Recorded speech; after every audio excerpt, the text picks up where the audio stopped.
Si tu es intéressé à vendre sur Amazon et tu veux savoir comment trouver un produit que tu vas pouvoir vendre à chaque fois, je t'invite à regarder cette vidéo-ci. Prends juste quelques minutes, au trop 3 minutes, et regarde ce que je vais t'expliquer parce que c'est très, très important. Il y a un aspect que beaucoup de personnes ne connaissent pas ou bien ne tiennent pas en compte lors de la recherche du produit.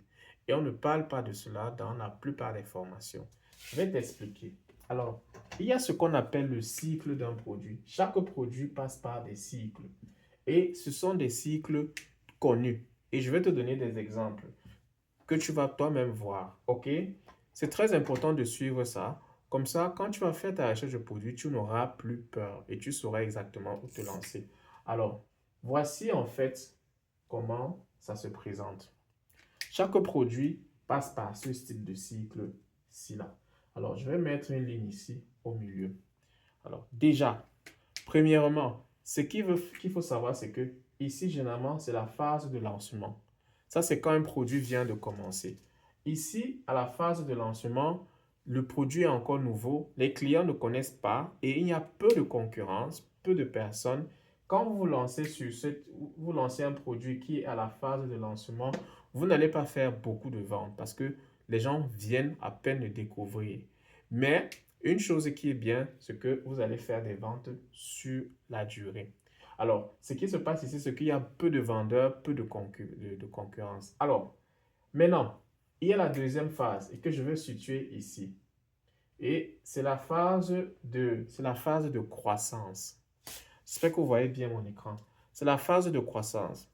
Et à cette phase de croissance-ci, c'est à partir de ce moment que les gens constatent et découvrent le produit.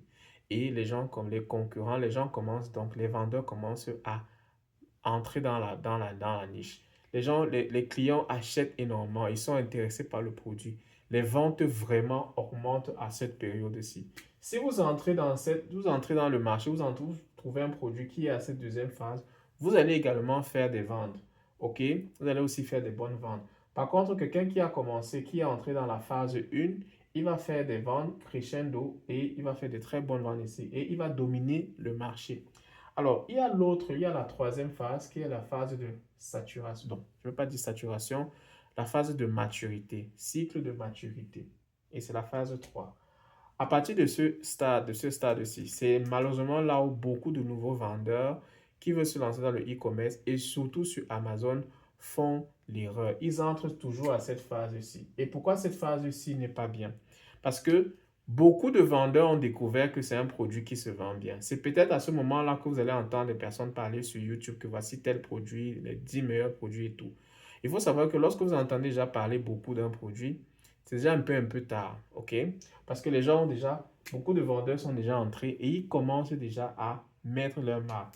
Si vous étiez entré ici à la première phase et vous allez commencer à faire des ventes, peut-être je vais mettre ça une autre couleur, vous allez commencer à faire des ventes, vous allez voir que vos ventes vont augmenter. Ici, le marché augmente. Les clients, les gens constatent le produit et viennent et ils achètent énormément.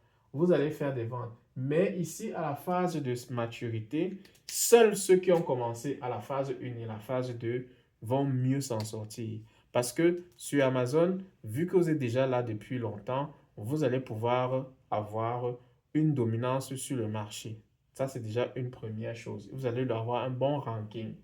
Alors, malheureusement, comme je dis, les nouveaux entrent à cette phase-ci et ils sont butés. C'est souvent là où beaucoup de personnes rentrent et ils rendent compte qu'il y a énormément de concurrence et ils ne peuvent pas tenir. Ceux qui peuvent tenir ici sont seulement ceux qui vont dépenser, soit qui ont un grand budget de marketing, parce qu'il va falloir faire beaucoup de marketing, et il y a une très grosse guerre des prix. Les prix à ce moment-ci commencent à être bas, parce qu'il y a tellement, le marché est saturé. C'est la loi de l'offre et de la demande. Donc, les gens, comment les prix sont quand même bas. Il y a une forte concurrence.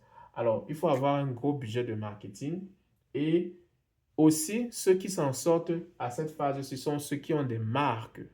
Quand vous commencez avec une marque, c'est beaucoup plus, c'est mieux. Et vous apportez une amélioration, c'est-à-dire vous proposez le produit, mais avec une amélioration, c'est-à-dire quelque chose de mieux qui va changer, qui va vous démarquer de la concurrence de masse. Ça, c'est déjà la première, la chose qu'il faut savoir. Donc, Un nouveau vendeur qui entre sur cette niche et qui n'a pas beaucoup d'expérience va être heurté et voir qu'il y a beaucoup de vendeurs et peut-être ne va pas faire beaucoup de ventes ou même simplement la concurrence va le mettre hors du marché. Donc, c'est là où beaucoup de personnes abandonnent et se disent que Amazon ne fonctionne pas ou bien ils ne peuvent pas trouver de bons produits. Alors qu'ils n'ont pas juste connu le cycle. Alors, le quatrième, c'est le dernier, c'est la quatrième phase, c'est la phase de décroissance. À partir d'ici, les produits ne se vendent plus. Les gens, peut-être, il y a peut-être un nouveau produit qui est arrivé et qui apparaît. À partir de ce moment, si vous commencez déjà à faire des pertes. Donc, si vous entrez dans une niche qui est déjà en train de faire, qui est déjà à cette phase-ci, vous êtes en fait en train de jeter de l'argent et vous êtes en train de perdre. Je vais prendre l'exemple, les DVD aujourd'hui. Est-ce qu'on vend encore des DVD? Si quelqu'un vous dit, si vous décidez de vendre des DVD, et combien de personnes vont acheter cela? Ou bien les lecteurs MP3, ce genre de choses. OK? Donc, il y a des technologies aujourd'hui qui sont déjà dépassées. Je prends un exemple, les beepers. Avant, dans les années 80, les beepers étaient quelque chose de vraiment hypé. Mais aujourd'hui, qui utilise un beeper? Personne. Donc, voilà en fait le cycle qu'il faut connaître. Et lorsque vous connaissez cela, vous allez effectivement savoir où vous en tenir. J'organise un challenge du 24 au 26 où je vais encore expliquer beaucoup plus en détail ici là comment effectivement détecter le cycle d'un produit. Comment est-ce que vous pouvez voir rien qu'en regardant sur Amazon, savoir le cycle où le produit se trouve. Et je vais vous donner les clés et la stratégie. Alors, si tu veux vraiment réussir ta recherche de produit et ne plus avoir peur et d'avoir cette incertitude si ton produit va se vendre bien ou pas et être certain et avoir la certitude, inscris-toi à ce challenge-là. Tu as tout à gagner parce que tu vas apprendre vraiment plein d'autres choses encore comme je viens de te montrer.